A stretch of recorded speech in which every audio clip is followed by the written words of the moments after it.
Good afternoon, Chicago. Hope everybody's having a great weekend. It's me, your guy, Jimmy here. Getting ready to go to the Hawks Red Wing game today. Looking forward to that. We got the homecoming, the return of one of my favorite hockey players, three-time Stanley Cup champion, Patrick Kane.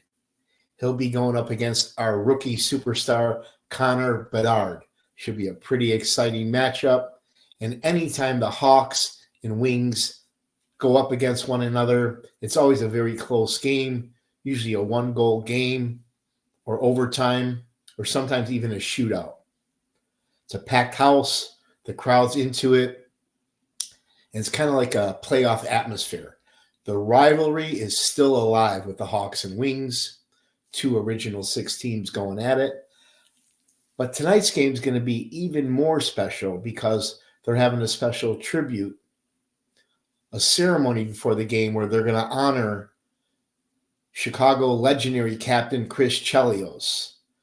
Chelios, as we all know, is a hometown kid here in Chicago, born and raised, went to Mount Carmel High School. I've gotten a chance to meet Chelios over the years, and I see him out quite a bit at a lot of the bars, restaurants, Cubs games, and Pearl Jam concerts. Class act, great guy. I remember when him, his wife, mom, and dad had a little restaurant in the West Loop called Chelly's Chili. Homemade chili. Congratulations, Chris Chelios. Well deserved. And I'm sure some of his teammates and friends will be there to support him. Guys like Eddie Belfour, Tony Amante, Dennis Savard, Ronick. Maybe even the GOAT himself might be there today, Michael Jordan. And I'm hoping my guy, Eddie Vedder, is there. Hopefully they'll show the ceremony and the game on national television. If not, I'm sure you can all check it out on the highlights.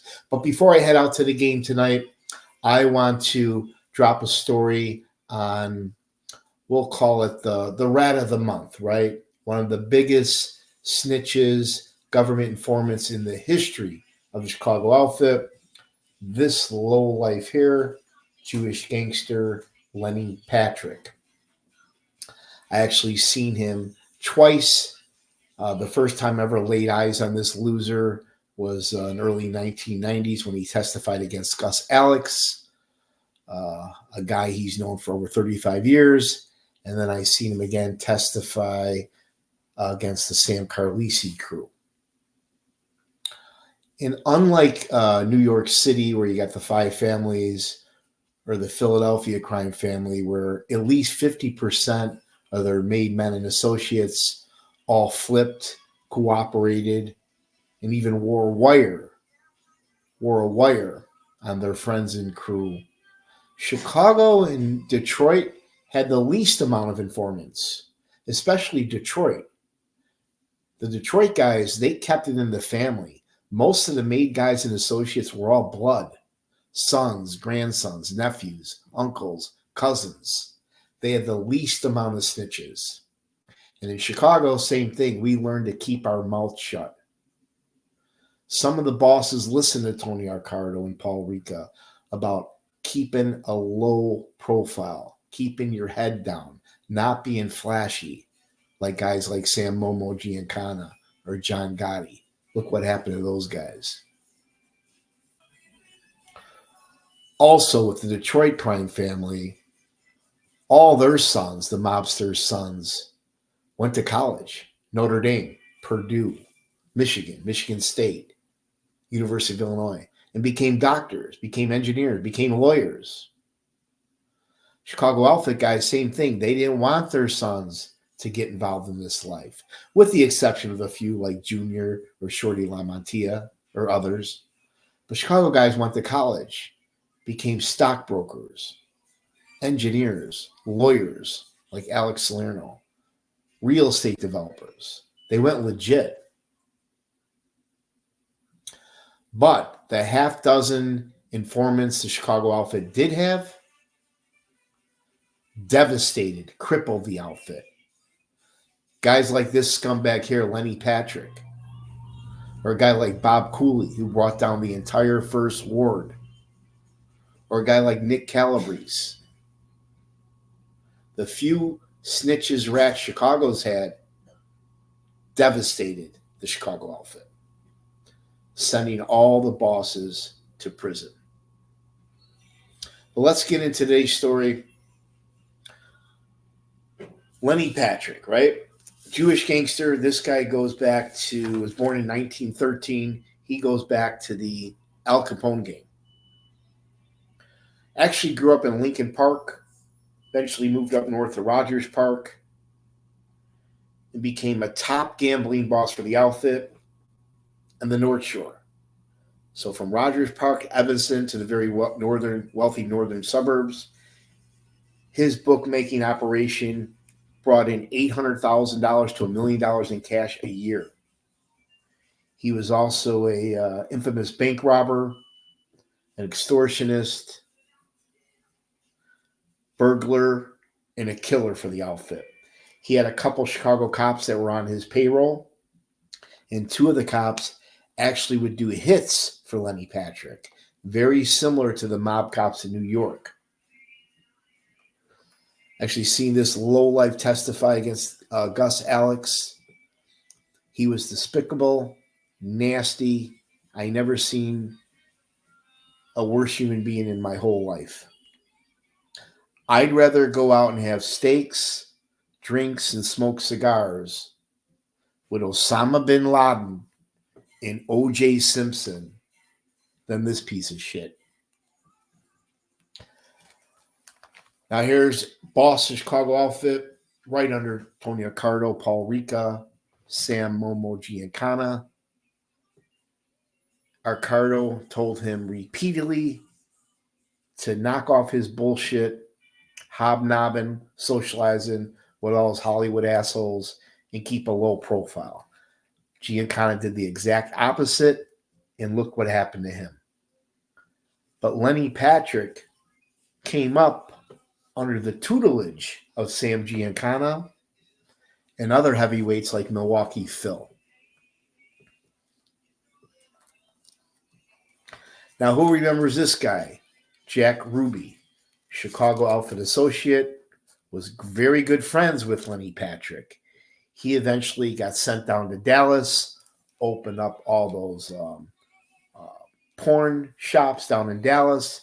As we all know, he was the one that broke into the Dallas police station and shot and killed Lee Harvey Oswald. Also, Ruby goes back to the olden days of the Chicago outfit with guys like Sam Momo Giancana, Lenny Patrick, Gus Alex, and several others. On the stand during the family secrets trial, Lenny Patrick at first lied and said that he wasn't that close to Jack Ruby, that his partner in crime, Davey Years, was actually closer with Jack Ruby than he was. But that was a lie. This was one of Lenny Patrick's best friend going back to the olden days.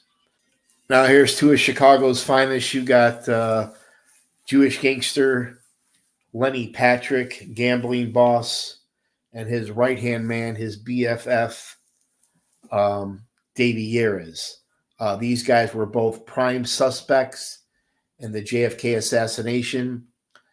And, in order it's one thing to plan the assassination of a president, but to actually pull the trigger, you got to be one sick, evil bastard.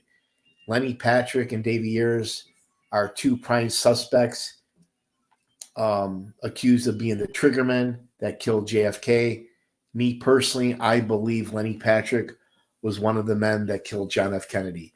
That's what of a sick bastard he was. They tried to bring that up during the Gus Alex trial. The judge would not allow that into evidence. When the lawyer brought it up anyways, all hell broke loose into that courtroom. But if that jury would have found out that Lenny Patrick was one of the men associated with the John F. Kennedy Jack Kennedy assassination, that could have changed the outcome of the Gus Alex verdict. But fast forward, and the then Yaras eventually got him. He was murdered in 1974. Now, we all know Chicago outfit associate Alan Dorfman. He was real tight with Joey Lombardo, one of a very powerful man in the Union. We all know Alan Dorfman was eventually killed in the Purple Hyatt Hotel up north, one of many unsolved murders, mysteries today. We still don't know who killed Alan Dorfman, but I bring up Alan Dorfman because Lenny Patrick extorted a couple $100,000 from Alan Dorfman. Now, when Lenny Patrick took the stand against the Gus Alex trial, he admitted that he did not want to die in jail, and that was the reason he decided to cooperate. He said that he personally murdered anywhere from 6 to 12 people. He could not remember. He robbed over 100 banks, and he knew of over 50 unsolved outfit hits that he was filling the government in. This guy committed perjury on the stand. He admitted that he didn't care if he lived or died. He would make wisecracks about some of the victims. He definitely had some health issues. He had a real growling, raspy voice. Nobody in the courtroom liked him. You could tell by some of the juror and prosecution lawyers' reaction to his testimony. But again, it just goes to show you that a lot of these outfit guys, they do hang out with lowlifes, guys like Lenny Patrick. That's pretty much what got Gus Alex and Sam Carlisi convicted, was the association with these guys. Just like BJ Jehoda. I thought to myself, why would Bobby Salerno, Rocky Infelice, and Sally D hang out with such a lowlife like BJ Jehoda? Or this guy? Why would Gus Alex, with all the money and power he had, even deal with Lenny Patrick anymore? But unfortunately, it comes back to bite him in the ass. Now here's Sam Wing Carlisi. He took over after Iupa went to the can, boss Chicago outfit. I went to his trial shortly after the the Gus Alex trial, and Lenny Patrick was the government's star witness that testified against Carlisi. Carlisi had a couple deadbeat theater owners that weren't paying up. They weren't getting in line like they were supposed to. So Carlisi told Lenny Patrick and his crew to take care of it. Lenny Patrick dispatched the fire bombings to his crew, guys like James Lavelli, Mario Renone, and Nick Gio. But every time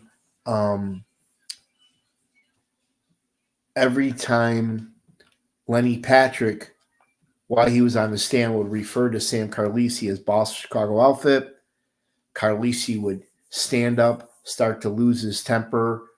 I mean, he was real tan to begin with, but he would turn even darker and start yelling and screaming at Patrick and the prosecutor. Lenny Patrick, I did not find him credible on the stand.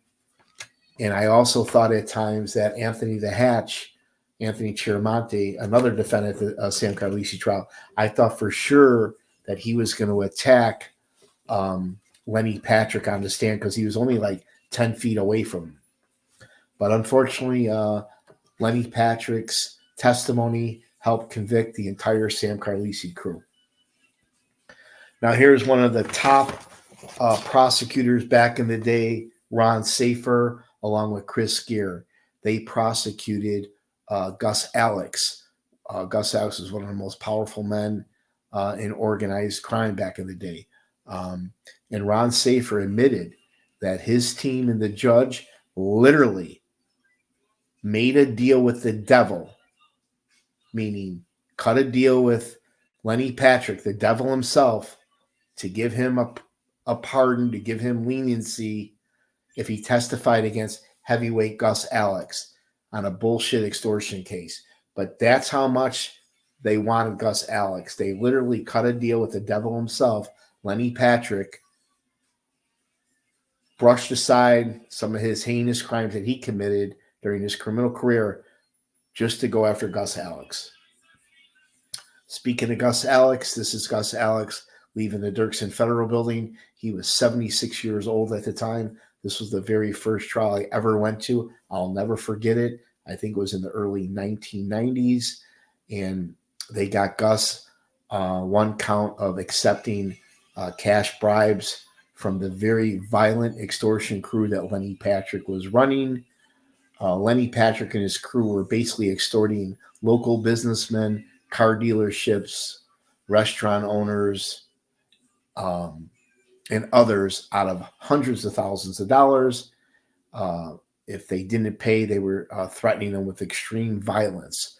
So the government was able to prove through Lenny Patrick's testimony and James Lavelli's testimony that Gus Alex indeed was receiving cash kickbacks. They actually had Lenny Patrick wore a wire on Gus Alex. He testified Gus Alex's position in the Chicago outfit, along with other high-ranking members like Sam Carlisi, Joe Ferriola. Lenny Patrick basically gave a who's who of the Chicago outfit to the government. And at one point, when they met at the hospital, Northwestern Hospital, Gus Alex repeatedly was telling Lenny Patrick to be careful, showing how nervous and paranoid and cautious he was. At one time, they exchanged a brown paper bag with tens of thousands of dollars in it. But an interesting thing that Lenny Patrick testified to was that they would use their doctors to send messages between the two men. But unfortunately, Lenny Patrick, the jury did believe his testimony, and the prosecutor of Ron Safer and Chris Gere, they did a great job of corroborating everything. Unfortunately, Gus Alex was found guilty. Now here's part of Lenny Patrick's crew. You had Mario Ranone. I seen him in court in the early 1990s. He was one of the defendants, one of the co-defendants at the Gus Alex trial. This guy was walking into car dealerships, restaurant owners, and demanding hundreds of thousands of dollars. If not, he threatened he would plant them and their family in the garden in front of the business. But this guy not only made threats like that, but he was very capable. I also seen Mario Ranone years later. He got pinched on a gun charge. And I'll never forget how much he aged from seeing him in the early 1990s to sometime in the mid-2000s. Almost unrecognizable. But he's been locked up so long, he's aged so badly. But now Mario is home free, and hopefully he's defended himself. But Mario Ranone was a Chicago outfit enforcer, a debt collector, not a guy you want to fuck with. And he was Lenny Patrick's main guy, number one guy when it came to violence. Another member of the violent extortion crew of Lenny Patrick was this guy, James Lavelli. James Lavelli did not want to go to prison. He decided to flip and cooperate against Sam Carlisi, Anthony the Hatch, Little Jimmy, Tony Zizzo at the Carlisi trial, and then he also flipped and testified against Gus Alex. He testified that he carried out the order to bomb several theaters with grenades and firebombs on the orders of Sam Carlisi. He also indicted his good friend Nick Gio, but this was a very dangerous individual. I seen him testify at the Gus Alex trial as well as the Sam Carlisi trial. Pretty intimidating guy, not a guy you want showing up at your front door. But again, a guy, career criminal, did not want to go to jail. Government gives him leniency, forgives him for all his crimes, just to go after some of the bigger fish. But this is James Lavelli, and shortly after his testimony, he ended up getting killed himself. Another unsolved murder mystery Chicago outfit. Now here's another member of Lenny Patrick's violent extortion crew. You had Nick Gio. I'll never forget seeing him in the courtroom. He was one of the co-defendants. He stood by Gus Alex, not only in the courtroom, but while they were locked up together in the MCC. He actually asked the judge if he could kind of look out for Gus Alex. But he showed great remorse, helping Gus Alex with certain things, helping him get around. But Nick Gio, he got convicted for killing a very flamboyant hairdresser that was talking shit. Nick Geo did not have permission. He went ahead and killed the guy, not knowing that that guy had some outfit connections himself. But Nick Geo thought about cooperating, but changed his mind, did his time like a man, and he was pinched along with Mario Renault, James Lavelli, and Lenny Patrick. He was part of the crew that were extorting um, businessmen and car dealerships out of money. A very dangerous individual. He's still locked up today. He's trying to get out on compassionate release. But this was Nick Geo, a member of the Lenny Patrick crew.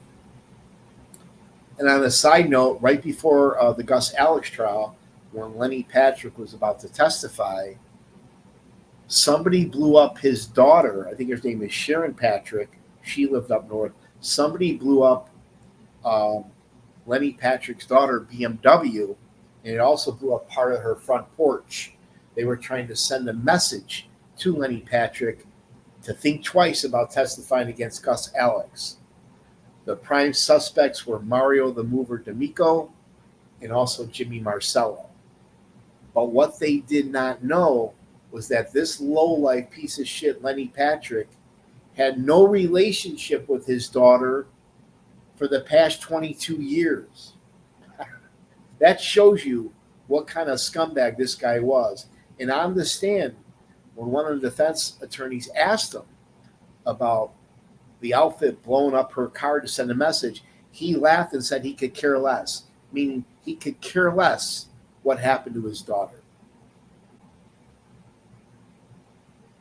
Now, like I said, federal judge James Aleza and prosecutors Chris Gear and Ron Safer admitted making a deal with the devil for the murders, bank robberies, and all the crimes he did. He was given a pass for his cooperation against Sam Carlisi, Sam Carlisi's crew, and Gus Alex. He received only 7 years in prison. With time served and good behavior, he got out in 4. This lowlife eventually died in 2006 at 92 years old. Again, one of the worst human beings ever. Somehow, some way, the jury actually believed him. I don't know how people could sleep at night. This guy showed absolutely no remorse. But this is just one of about a half dozen snitches, informants that devastated the Chicago outfit. Not only did he bring down Gus Alex, but he brought down Sam Carlisi, Jimmy Marcello, Tony Zizzo, Anthony the Hatch, and the Bonavolante brothers. Thanks, guys, for watching. Hope you enjoyed the little show about Lenny Patrick, one of the worst human beings ever. If you like my Chicago mob trial stories, please hit the like button, subscribe, share with your friends. And for a couple of you YouTube smartasses out there that don't like my YouTube channel, take the wife on a nice little cruise. Take her to the riverboat. Take her to Burger King or Portillo's. Get off your ass. Put out the cigarette. And get a life. Ciao.